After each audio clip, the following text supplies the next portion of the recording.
Сіз неме қылып көріңіз? Көп ұйқы адамдың денсаулығына дағы, руханиятына дағы зиянда. Ішті баштасаңыз да ошондой болуп аткан болсо, ішті баштаганда эле ошондой болуп аткан болсо, сөзсүз кандайдыр силерге бизге таасири бар. Анын үчүн хижама кылдырыңыз. Хижама билесизби? Хижама кан алдыруу бар. Иншалла. Кудай кааласа бул жеңилдеп, жаман таасирлер кан аркылуу чыгат.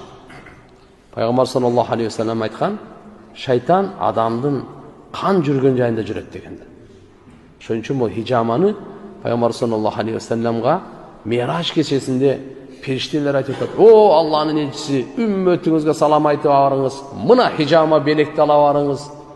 Ошону Пайгамбар саллаллаху алейхи ва саллямды дагы уулаганда хижама аркылуу чыккан. Жөөттөр уулашкан. Пайгамбарыбыз сыйкырлашкан. Кандай гана болгон эмес. Ошон үчүн иншалла мына нерселер сиз өзүңүз ихлас, фалах, насты өзүңүзгө көп окуп дем салыңыз, кыжалат болбоңуз, үмүтсүздүк. Бул капырлык биздин динде.